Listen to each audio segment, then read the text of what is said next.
Hello, everyone. Welcome back to What's the Play number 6. Thanks for being here. Found an interesting post by Andre Klepatch.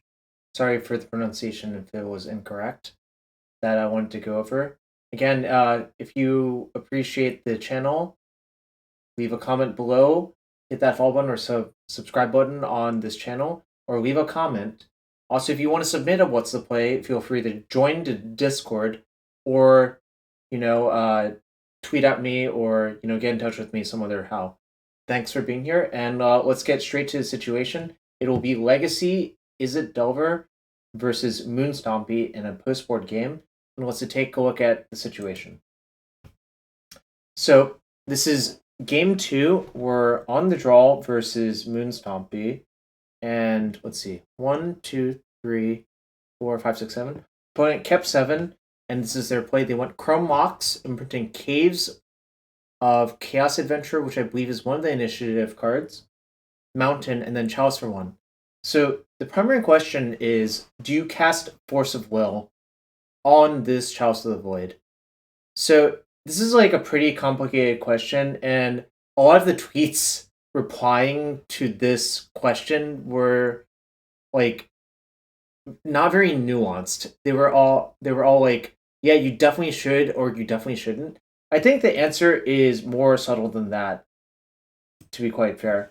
And let's take a look at the likely sideboard configuration. So there's a Meltdown and a Braid, 2 Force of Negations that probably came in, and 2 Hydroblasts that came in. I don't know exactly what Andre took out that's harder to see, but like the Power Blasts definitely come out, but beyond that, like you could justify sideboarding in a few different ways. Obviously, we see the Hydroblast here, and we still see Murktide Regent in. So I think the primary question is, if you Force of Will this Chalice, how do you foresee the game going, and what are you pitching? So I personally believe if you Force of Will this Chalice of the Void, you should pitch Murktide Regent and just try to kill their stuff. And also, hope to draw a cantrip that like sort of bridges the gap. The problem in my mind with Force of Willing this Chalice is this Meltdown doesn't get to be a 2-for-1 for like at any point.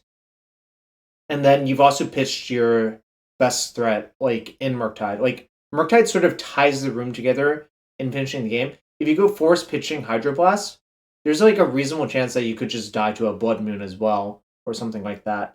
So I think, personally, if you do want to cast the Force Blow, it has to be pitching Murktide Regent. But then, like, this Meltdown becomes not so good, and then, like, you just don't have an overarching game plan, I think, is the issue in my mind. So the other question is, how bad for you is it to miss on a land for a turn or two while being under the Chalice for 1? Like, a very likely occurrence and something that's like not uncommon in these situations is to just try to wait out the Chalice, drawing that second land, cast Meltdown, kill everything, and then just have a completely stacked hand that can clean up everything else. So let's count the cards that are good to draw if we let the Chalice of the Void resolve. And so there are 18 lands left in the deck. One of them is a tap land in Mystic Sanctuary. Maybe that got sided out, but 17 versus 18 is not a significant difference. So if you think about it this way, you're 18 over 53 to draw a land on the first draw step, and given you brick the first time, on the second draw step, it would be let's see, it would basically be close to 2/3 times 1/3 for you to draw a land on the second draw step, given you miss on the first draw step. And if you work that out, that actually works out to about 55.55%. So the question is, do you think you are more than 55.55% to win the game by forcing here? And I kind of feel like you aren't, just because you don't have a good game plan, like given the hand you kept. Obviously, I don't think you should ever mulligan this hand versus Moon Stompy. I think it's just way too good.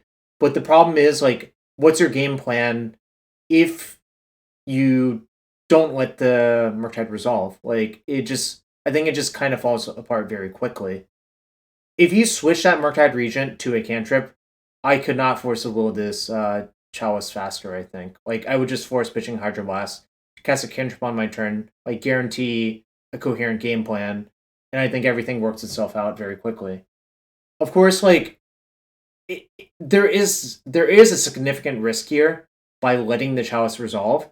If you just draw a cantrip, of which there are a lot in your deck, there's like 8-ish, or like a 1-drop creature, you can't cast it, and then if you brick on a land again, they start casting like, Rabble Masters and stuff, you'll probably die very quickly because once the Chalice is out, you don't have Meltdown available, and they cast a Rabble Master, you're pretty much pressed into forcing it right away because none of your 1-drop removal spells work. So the danger is obviously they play like a pair of like 3-drop, threats that have to be answered immediately. Otherwise, you'll get killed. So, there is risk. It's obviously unpleasant, but instinctually, I think my instinct is to let it resolve for all of the reasons I gave before.